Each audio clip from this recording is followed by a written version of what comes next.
So welcome back to UPSC crack channel. So हमने कल अपने पार्ट 1 में 68th बीपीएससी से लेकर के 67th बीपीएससी तक हमने PYQ previous year question ancient history के सॉल्व किए। सो आज हमारा ये पार्ट 2 है एंशिएंट इंडिया का। आप लोग मेक श्योर करें कि पार्ट 1 देख लें, उसके बाद फिर, क्योंकि इसलिए मैं बोल रहा हूँ क्योंकि ऑब्वियसली बात है कि जो क्वेश्चन है वो टैली कर रहे हैं, जो क्वेश्चंस बार बार रिपीट भी हो रहे हैं और ऑप्शंस में ही क्वेश्चन छुपे हुए हैं। ठीक है, तो आप स्टार्ट करते हैं। आज हम 66 बीपीएससी का previous year questions ancient history का फर्स्ट क्वेश्चन है आपका, in which of the following Harappan cities furrows of plough fields have been found. So the question ask here कि furrows of plough it is been found at it had been found at Kalibangan. So Kalibangan is a place in Rajasthan in Hanumangarh district. Okay, so basically the furrows of plough fields have been found in Kalibangan. So let's start with this Dholavira. What does we find in Dholavira? So Dholavira gives us the excavations of water harnessing system. Water harnessing system. Where is Dholavira? So Dholavira is basically in Gujarat. Done. Let's start with Lothal. Lothal is famous for, we have excavated their dockyards and sanitary drainage. So these are the things we have been found by this option. So correct answer is Kalibangan, where the furrows of plough fields have been found. So I will suggest everyone make sure करें कि आप जितने भी क्या option है सबके जो specifically जो पाए गए थे उस एरा में उसको आप पढ़ लें और किस प्लेस में कौन सा साइट आता है। जैसे मोहनजोदाड़ो छूट गया हमारा,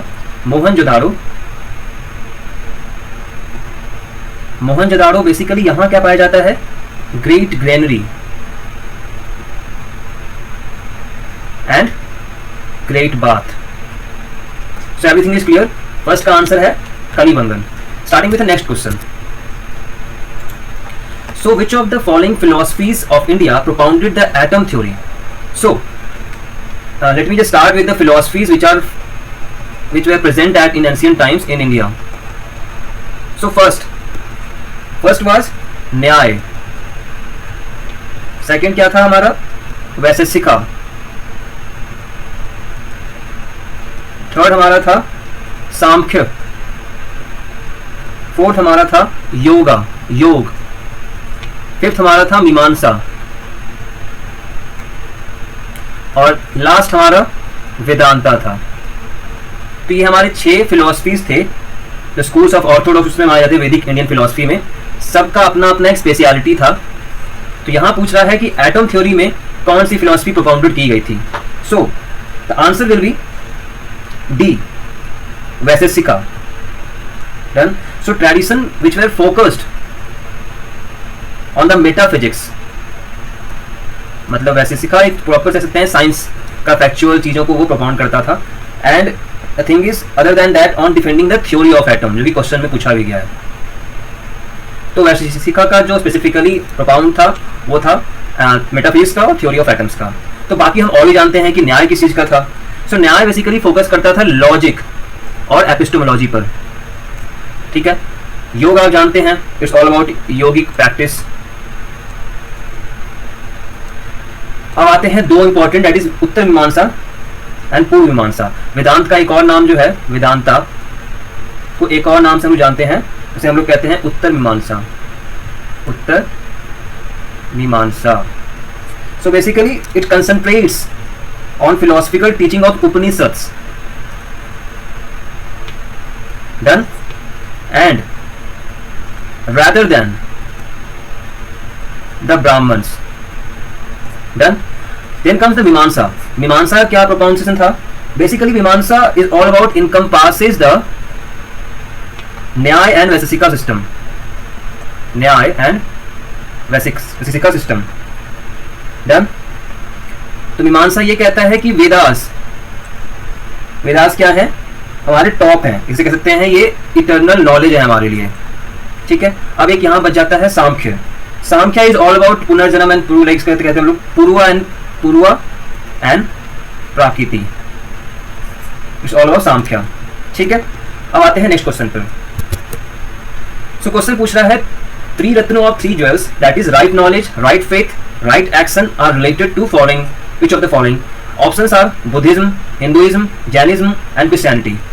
So we know that Buddhism and Jainism both contains the three jewels. These three jewels. So there must be confusion among the options between the Jainism and Buddhism. So we have to just go back in the chapter. What does the Buddhism three jewels tells us? It is all about Buddha. Second, it is all about Dharma. And third is Sangha. So these three were the three jewels of Buddhism. Done. Then the options remains, that is Jainism. Then the answer is Jainism. Jainism, there is a three ratna called right knowledge, right faith, right action are the three jewels of Jainism. So coming to the next question, which of the following rulers convened the fourth Buddhist council in Kashmir? See, हमने कल पढ़ा था different Buddhist जो council हुई है उनके बारे में, तो आप उसको फिर से वीडियोस को देख लेंगे, इससे आपका उसका भी रिवीजन हो जाएगा। कि आप नोटिस करना कि क्वेश्चंस रिपीट हो रहे हैं इस टॉपिक पर, बुद्धिस्ट काउंसिल पर। ये बेसिकली 67th प्री जो हुआ था हमारा, उसमें पूछा गया था आपको जो प्रेसिडेंट जो होते हैं हमारे उस टाइम के, मान लो वासुमित्रा हो गया, तो वासुमित्रा में किसके अकॉर्डिंग वो किस बुद्धिस्ट काउंसिल के प्रेसिडेंट थे, वो तो चीजें पूछी जा रही है। तो आप बुद्धिस्ट काउंसिल को अच्छे से प्रॉपर इनकी प्रेसिडेंसी, रूलर्स, प्लस कहाँ हुआ था प्लेस, और प्लस इनके प्रेसिडेंट्स, ये तीन चीज समझ के जाएं, पढ़ के जाएं आप। सो इसका आंसर क्या होगा फोर्थ काउंसिल का? It is all about Kanishka. तो बता दूं, फर्स्ट जो बुद्धिस्ट काउंसिल थी वो हुई थी अजातशत्रु, मतलब ये फर्स्ट काउंसिल में आए थे अजातशत्रु। सेकंड काउंसिल थी काल अशोक की, थर्ड थी हमारी अशोक, और फोर्थ हमारी कनिष्क की, फोर्थ काउंसिल। ठीक है, अब आते हैं नेक्स्ट क्वेश्चन पर। हमने 66th बीपीएससी के पीवाईक्यूज एंशिएंट इंडिया कंप्लीट कर लिए। We are moving forward to 65th BPSC ancient India के पीवाईक्यू देखेंगे हम। Let's start the first question. आसान क्वेश्चन है। The name by which Ashoka is generally referred to in his inscription is, answer इसका होगा प्रियदर्शी। ठीक है, बेसिकली जो रॉक इंस्क्रिप्शंस है, ऑल इंस्क्रिप्शंस जो कि ऑल ओवर इंडिया पाए जाते हैं, जिसमें इनका एक मेंशन है, इनका नाम है दवनम प्रिया प्रियदर्शी, मतलब बिलव्ड ऑफ गॉड। इस नाम से इनका inscriptions proper all over India में पाए जाते हैं। बट इन 1915 यहां जब एक्सकावेशंस हो रहे थे हमारे, तो मस्की एक जगह है जो कि पड़ता है रायचूर डिस्ट्रिक्ट में, कहां पर? कर्नाटका में। वहां पर इनकी रॉक इंस्क्रिप्शंस में जो हिल्स है वो पाई गई थी। ठीक है, in this inscriptions for the first time the name of Ashoka was found like the Devanam Priyam and Priyadarshi, मतलब इसी इंस्क्रिप्शंस में हमने इनका नाम पाया देवनम प्रियदर्शी। ठीक है, it was certain that Devanam Priyadarshi was no other than Ashoka. So the basic answer for this question, that is Priyadarshi. Okay, let's start with next question. So next question is, who among the following is known for his work on the medicine during the Gupta period? अब ये factual questions है, आपको obviously बात है, ये जो medicine वाला question है ये 68 बीपीएससी में पूछा गया था कि आपको कह सकते हैं कि बिंबिसार के फिजिशियन कौन थे, ये पूछा गया था उसमें भी। तो फिजिशियन नोटिस कर रहा हूँ कि क्वेश्चंस आते हैं, तो आप एक काम कर सकते हैं कि जितने भी टॉप रूलर्स इनके फिजिशियन के नाम मेंशन है आपको बुक्स में, आप उसमें गो थ्रू कर लें। ठीक है, तो इसका जो आंसर होगा वो होगा सुश्रुत। इसका आंसर बेसिकली सुश्रुत है, जो कि एक इंडियन सर्जन थे। कब? 600 BC में। ठीक है, सो अब आते हैं नेक्स्ट क्वेश्चन पर। Which one of the following scripts of ancient India was written from right to left, मतलब इस तरीके से। ठीक है, तो देखो इसका जो आंसर होगा वो होगा खरोष्टी। क्यों होगा जानते हैं। सो खरोष्टी स्क्रिप्ट है जो है वो है आपको ब्राह्मी स्क्रिप्ट की कंटेम्पररी। ब्राह्मी स्क्रिप्ट जो है वो लेफ्ट टू राइट की है, खरोष्टी क्या है? खरोष्टी है आपको राइट टू लेफ्ट, ठीक है। सो बेसिकली कहा जाता है कि जो गंधारा कल्चर थी हमारी, गंधारा कल्चर, तो गंधारा कल्चर में जो कि आपको पड़ता है नॉर्थ वेस्टर्न इंडिया में, वहां पर कहा जाता है इसको गांधारी स्क्रिप्ट, ठीक है। सो बेसिकली जो बुद्धिस्ट टेक्स्ट थे हमारे, उसके रिमेन्स पाए गए थे आपको अफगानिस्तान और पाकिस्तान जैसे एरियाज में। तो ये बेसिकली खरोष्टी स्क्रिप्ट के बारे में बता दूं कि ये चीज़ें होती हैं। तो आपको पता चल गया कि ब्राह्मी स्क्रिप्ट जो थी वो राइट टू लेफ्ट है और खरोष्टी जो है वो राइट टू लेफ्ट है, ठीक है। अब आते हैं नेक्स्ट क्वेश्चन पर। So which one of the following port was in use for the North Indian trade during the Gupta period? So अब यहाँ पूछा जा रहा है कि फॉलोइंग पोर्ट्स में से कौन से गुप्त पीरियड के दौरान में नॉर्थ इंडिया ट्रेड के लिए यूज किए जाते थे। सो इसका देखो आंसर होगा ताम्रलिप्ति, ठीक है। सो देखो अब मैं बताता हूँ कि इंपॉर्टेंट पोर्ट कौन कौन से थे गुप्ता पीरियड में। सो कहा जाता है कि important cities and important ports of Gupta period were broach, Ujjaini, Vidisha, इसके अलावा आपको प्रयाग भी हो गया, बनारस हो गया आपका, इसके अलावा फिर गया भी है, पाटलिपुत्रा भी है, मतलब बहुत सारे हैं, वैशाली है, ताम्रलिप्ति है, कौशाम्बी है, मथुरा है। तो ये मेजर इंपॉर्टेंट सिटीज हैं जो कि आपको प्रॉपर कनेक्टेड थे पब्लिक हाईवेज के साथ में, ठीक है। So the state arrange for all facilities and security for the travellers and traders, unless then Tamilipti was used for the proper trading work. It was a post station. Then coming to the next or other options like Kalyan, Cambay, इन लोगों का क्या चीजें था, तो कहा जाता है कि Godavari, Krishna, Kaveri, Tamralipti, Kalyan, Broach, Cambay were the principal port of South Deccan and Gujarat, ठीक है। This is the answer for fourth, तामिलिप्ति। अब आते हैं 64th यूपीएससी एंशिएंट इंडिया पर। तो इसका पहला क्वेश्चन है, the earliest evidence of animal domestication and agriculture in India has come from. So it has been come from Mehrgarh. मैंने किसी और का नाम सुना ही नहीं है, मैंने इन सबका तो नाम भाई सुना ही नहीं है। तो ऑब्वियसली बात है, मुझे नहीं, मैं अगर तुक्का भी मारना रहेगा तो मैं मेहरगढ़ नहीं जाऊंगा, क्योंकि अर्लीस्ट पूछा गया है। तो अर्लीस्ट में आपने पढ़ा होगा कि मेहरगढ़ बहुत पहले का है, मतलब अराउंड 1800 आता है ये BC में, ठीक है। So Indian agriculture began by 9000 BCE as a result of a early cultivation of plants and domestication of crops and animals, ठीक है। So barleys and wheat cultivations, barleys and wheat cultivation along with rearing of cattle, sheep and goat were prominent in Mehergarh, ठीक है, done. आते हैं इस question पर हम लोग। Who wrote the Periplus of Erythraean Sea. So अब ये अर्थरारियन सी है क्या? सो एथियन सी जो बेसिकली क्या है कि अब देखो जाते से बताता हूं आपको। ये एक आपको रोमन पेरिप्लस है जो कि कॉइन ग्रीक का है, ठीक है। इसका जो आंसर होगा आपको ई होगा। क्यों? So the Periplus of the Erythraean Sea is also called for Periplus of Red Sea. So is a Greco-Roman periplus. So that from Roman Egyptian ports like Berenice along the coast of Red Sea and other along the coast of Africa, the Sindh region, the periplus says that directly sailing route from Red Sea to Indian Peninsula across open was discovered by Hippalus. इसका answer जो होगा वो होगा हिप्पालस। ये option नहीं रहता है तो आपको कॉइन ग्रीक रहेगा, ये आपका इसका आंसर होगा, ठीक है। Next question, who among the following first issued gold coins on a large scale. So the question that first issues gold coin, we know that Gupta empire was also there who issued lots of amount of gold coins in their region, but there is no options of a Gupta, so we will just find out what is the answer. The thing is, Vima Khatphisis, who comes from Kushan dynasty around 50 BC, who introduced gold coin in Indian subcontinent at the time of Kanishka, Kanishka आप जानते हो fourth council, इन्हीं के ये जिसे कहते हैं कि पीढ़ी में आते हैं।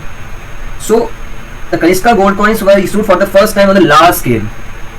यहाँ पूछा गया फर्स्ट इशूड लार्ज स्केल, तो इसमें आपको बीमा खर्च होगा जो कि इसका आंसर होगा। ठीक है, ठीक, okay. So the next question is all about the ruler of Suvarnabhumi who founded a Buddhist monastery at Nalanda and requested Devpal. Devpal कहाँ के रूलर हैं? He was ruler in Magad region under Pal dynasty. To his ambassador to grant 5 villages for its maintenance. अब क्या कहता है कि देवपाल के साम्राज्य में रूलर जो सुवर्ण भूमि का था, उसने नालंदा को थोड़ा सा बेटर फॉर्म मेंटेनेंस करने के लिए 5 विलेजेस ग्रांट में दिए थे। तो देखो इसका एक प्रॉपर फैक्चुअल आंसर है, that is Balaputra Deva. Answer is Balaputra Deva. So the ruler of Suvarna Bhumi was Balaputra Deva, who founded Buddhist monastery at Nalanda and requested Devpal through his ambassador to give 5 villages for its maintenance. So Balputra was the ruler of Sri Vijaya in 9th century AD. ठीक है, अब आते हैं next question पर हम लोग। अब आते हैं 63 बीपीएससी के एंशिएंट इंडिया क्वेश्चंस पर। तो पहला क्वेश्चन है आपका, what is the most significant features of Indus valley civilisation. फिर आप सकते हैं कि हड़प्पन और आईवीएस आईवीसी पर क्वेश्चंस हर साल आ रहे हैं।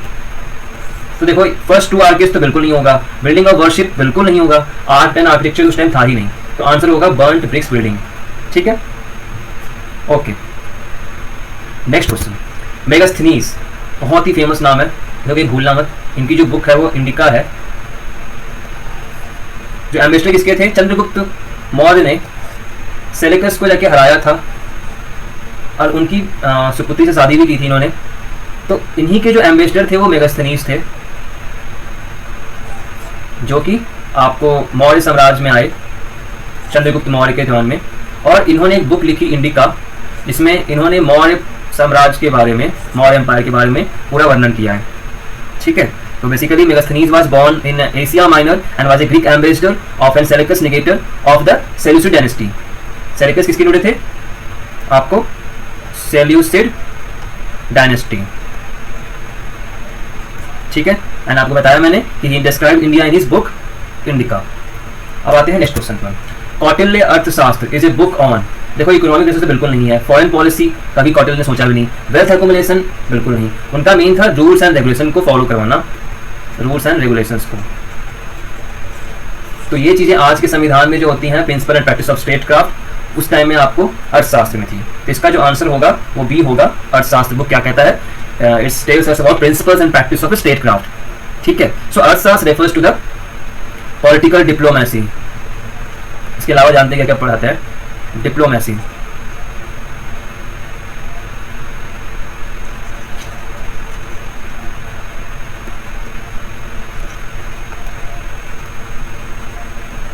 ठीक है, and it is also tells us about the material position, policy, military strategy,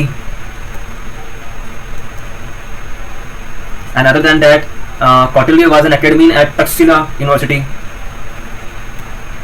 Other than that, he became the prime minister of Maurya Empire under the Chandragupta Maurya, and his Arthashastra text recommended that no means were on far side scope of a ruler to expand his territory or obtain power, as well as the ethics of permitting torture, trickery, dacoit and spying as a legitimate suggest to realize the territory। मतलब इन्हें कभी कहना ही नहीं था कि कभी वो foreign policy पे जाकर के एनेक्सेशन करें। ठीक है, तो ये यहाँ पे फॉरेन पॉलिसी पहले कर दिया। ठीक है, अब आते हैं नेक्स्ट क्वेश्चन पर। Tripitakas are sacred books of, इसका आंसर आसान है, that will be go with the D, Buddhist. ठीक है, Tripitakas are sacred books of Buddhist. There were 3 categories of त्रिपिटिकास।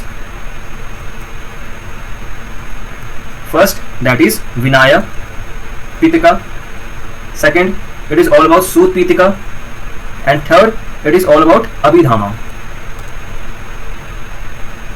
ठीक है, इसके बारे में आप पढ़ लेना। बाकी आते हैं नेक्स्ट क्वेश्चन पर हम लोग। The central point in Ashok धम इज ऑल अबाउट। तो देखो आपको लग रहा होगा कि लॉयल्टी हो सकती है, पीस एंड नॉन वायलेंस हो सकता है, रेस्पेक्ट एल्डर्स भी है। तो इसका मुझे आंसर जो आप अपने आप लगता है कि अशोक धम में क्या हो सकता है? ये ऑब्वियसली बात है, वैसे आचरण, ऐसे बिहेवियर जो कि एक अपने साम्राज्य की जनता में होनी चाहिए regarding the state. So those qualities must be written on the Ashok Dhamma to perpetuate the can say stances of Ashok rather than the non-violence. So that is the thing. Ashok Dhamma's central point belongs to, you can say, to propagate was not simply teaching of Buddhism. It contained the noblest ideas also. He tried to preach noble values like respecting the elders, peace and non-violence. So answer will be E. That is more than above. Got it? आते हैं next question पर. So the division of a moral society into 7 classes, particularly mentioned in.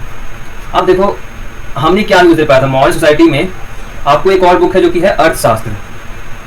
ठीक है. एक हमने पढ़ा था कि इंडिका जो कि मेगास्थनीज के थ्रू लिखी गई थी. अशोकन एडिक्ट्स पुराण में तो नहीं है बिल्कुल भी, पुराण बहुत बाद में आया है, तो पुराण हम लोग एडमिट करते हैं. तो अशोकन एडिक्ट्स में हमने ये देखा है कि डिवीजन नहीं है. अशोकन एडिक्ट्स में आपको धमा के बारे में प्रोपोगेट किया गया है यहाँ पर. तो हम लोग अशोक एडिक्ट्स को भी हटा देंगे यहाँ से. ठीक है. क्योंकि कहा जाता है कि अशोक जो एडिक्ट्स है अराउंड 33 हैं, इंस्क्रिप्शंस हैं और प्लस केव वॉल्स भी हैं जो अशोक के पाए जाते हैं. सो इसका जो आंसर होगा वो इंडिका मेगास्थनीज की होगा, क्योंकि ऑब्वियसली आज आपने कुछ देर पहले पढ़ा अर्थशास्त्र जो है वो स्टेट क्राफ्ट के बारे में बताता है कि रूल्स एंड रेगुलेशंस क्या होने चाहिए उसके. ठीक है. तो Indica tells us about the divisions of a moral society which were into 7 classes. Done. Okay, coming to next question. The famous Chinese pilgrim Fahien visited India during the region of. So इसका जो answer है वो है Chandragupta two. Chandragupta two. So basically Fahien visited India during the Chandragupta period of Chandragupta II. So his primary aim was to visit the Buddhist religious places. ठीक है. So he therefore traveled the whole Gupta Empire and wrote down his impressions in his you can say Sutakas. So coming to the next question, इसका answer जो है वो Chandragupta to है. So the Chola age was most famous for. So देखो हम लोग जानते हैं कि चोला एम्पायर में विलेज असेंबलीज के बारे में ज़्यादा, साउथ में आपको ये पड़ता है, तो साउथ में महासभा संघ ये सब चीज़ें आपको बहुत ज़्यादा पाई गई थी वहाँ पर. तो विलेज असेंबली के लिए फेमस है चोला एम्पायर. राजपुतास की वॉर के साथ तो बहुत बात की बात है ये. तो जो कहा जाता है कि जो चोला डायनेस्टी था वो लॉन्गेस्ट रूलिंग डायनेस्टीज था सदर्न इंडिया में. So the Tamil dynasties are in inscriptions from 3rd century BC left by Ashoka. The Raja Chola one is also known as Raja the great who defeated the eastern Chalukyas और वेंगी, पांड्याज ऑफ मदुराई, गंगाज ऑफ मसुराई. मतलब इनके लड़ाई जो चल रहे हैं वो चल रहे हैं हमारे चालुक्यास के साथ में, वेंगी के साथ में, प्लस आपको गंगा डायनेस्टी के साथ में. ठीक है. तो बेसिकली आपको विलेज असेंबली के लिए फेमस है. Coming to the next question is all about the mighty found at the temples of South India are. So देखो ऑब्वियसली बात है, इसका जो आंसर होगा वो गोपुरम्स होगा. क्यों होगा कि द थिंग इज कि माइटी गेटवेज जो थे वो फाउंड होते थे गोपुरम्स में. गोपुरम क्या था? एक मोन्यूमेंटल आपको ये गेट हाउस था, गेट हाउस टावर था. ठीक है. Usually ornate and the entrance of A Hindu temple. ठीक है. अब शिखर क्या है? शिखर ये Sanskrit word translating literally the mountain peak. ठीक है. रेफर्स टू राइजिंग द जैसे टावर इन हिंदू टेम्पल आर्किटेक्चर इन नॉर्थ इंडिया. ये बेसिकली आ गया नॉर्थ इंडिया में आपको. ठीक है. अब क्या है? दिवालय. दिवालय क्या होता है? Devalaya means abode of God और temple where we go to worship. मतलब इसे मंदिर है, ये कह सकते हैं टेम्पल का हिंदी वर्ड दिवालय, मतलब संस्कृत वर्ड. और इसके अलावा मंडप क्या था? It is an Indian architecture, is pillar and outer hall of pavilion of public rituals pavilion. ठीक है. सो अब हम लोग यही स्टॉप करते हैं अपने आप को, और बाकी चीजें आपको जो बच गई 60 से लेकर 39 तक की वो पार्ट 3 में आएगी आपको. ठीक है. Stay tuned. Thank you so much.